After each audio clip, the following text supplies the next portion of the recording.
Well, good morning, everyone. I appreciate your time and consideration here today to talk about buyer's brokerage in our third and final piece here of our discussion. My name is Rob Kassem. I am the owner and a broker in charge, actually, of Carolina Realty Advisors. My website is at www.charlottencproperty.com. You can go there and learn more about what we do and the service offerings and get some other great information and tips. This is the third part, as I mentioned, in our discussion on buyer's agency, and we're going to talk about what a buyer's agent does. We've talked about the pitfalls, we've talked about the mechanics of buyer's brokerage and buyer's agency, and today we're going to talk a little bit about some minimum standards, in my opinion, or at least the way that I see this business. And really it starts out with a question that you might have heard before is, would you let a foot surgeon perform a brain operation on you? Well, obviously, probably not. You're probably looking for a specialist or someone who's competent in their particular craft. And in this case, we're making an analogy that whether the person's an excellent foot surgeon, they may not be qualified, or you may not want them doing a brain operation on you. So with that being said, we can talk a little bit about what good buyer's brokerage should include. In my opinion, a good buyer's broker should be experts in all three legs of the real estate brokerage business model, which, by the way, is marketing, sales, and operations. Not going to talk a ton about that, but I think it's important to be well-rounded.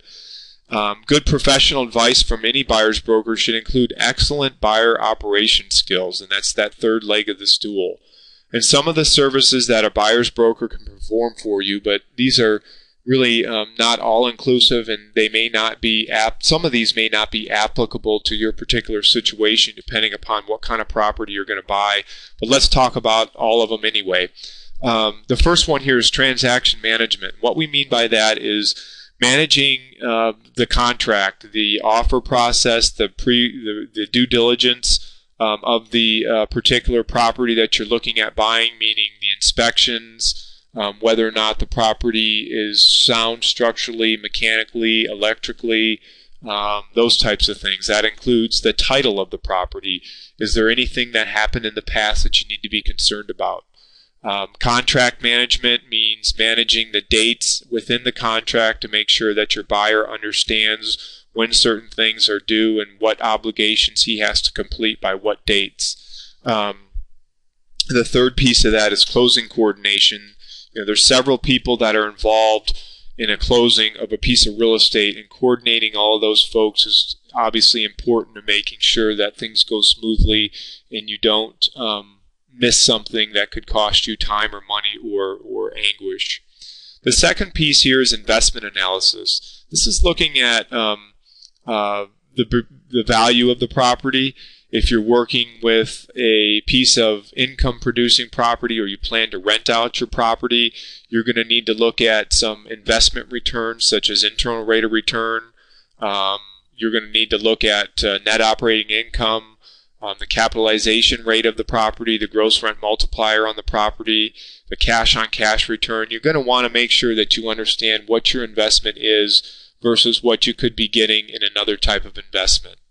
The third piece here is market analysis, and this is where we look at the comps, the comparable sales, what's been happening in the neighborhoods, the trends in the area. If you're an investor, rent comps, or maybe if you're not an investor, you might still want to know what people rent their properties for before you go into a particular neighborhood. This is very, very important, and this is a piece that I find many buyer's agents fail to roll out to their buyers when they're working with them. And then the final piece is, if you've got a long-term plan for the property, or plans on what you're going to be doing, whether you're an owner-occupant or an investor, a real estate business plan is critical. Trying to figure out where you're going to head and what you think is going to happen in the future and what impacts that will have on you is critical. Portfolio engineering is really a word that I use for combining groups of properties as they enter your portfolio or leave your portfolio to determine a cumulative rate of return if you're interested in that. And then the last little piece here of business planning is the credit side, and that's the banks, how you're going to get funds for the property, what's required with those different types of loans, what happens if you buy a piece of property today versus what your potential lending opportunities will be in the future. That's what I mean by that, and that's how it relates to the real estate business planning side of things.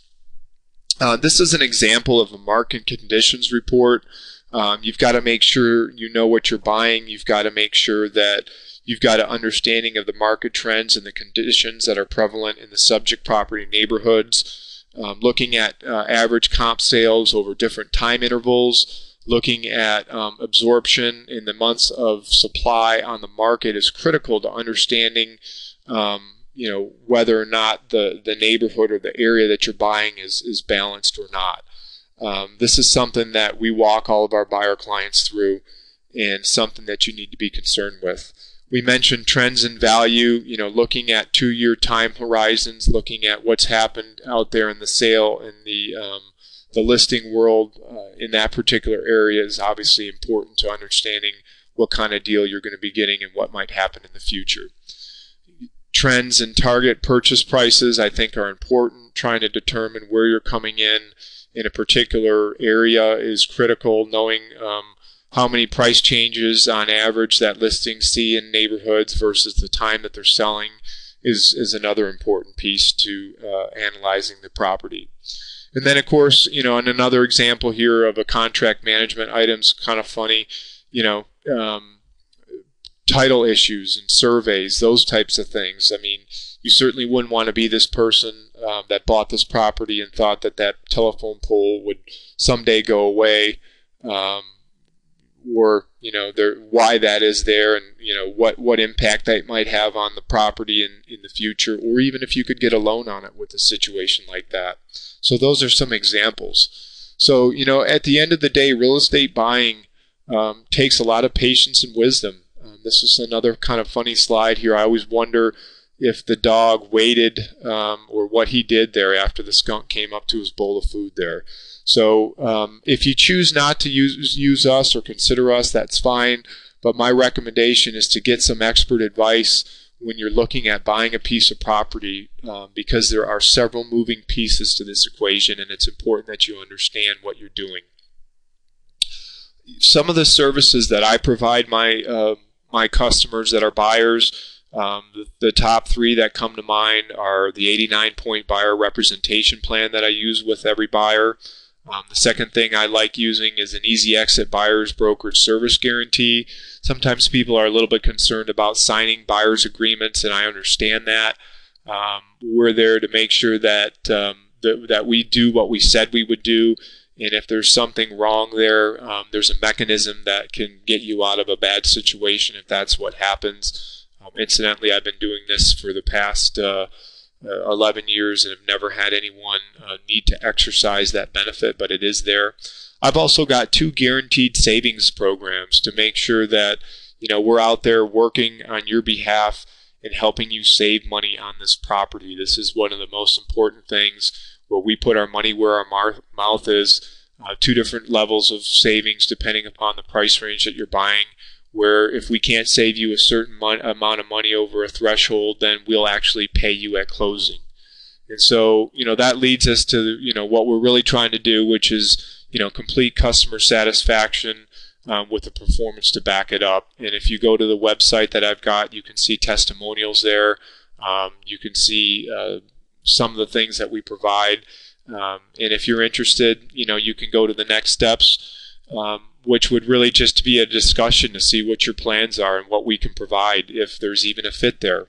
I do work with serious buyers who are ready, willing, and able to take action.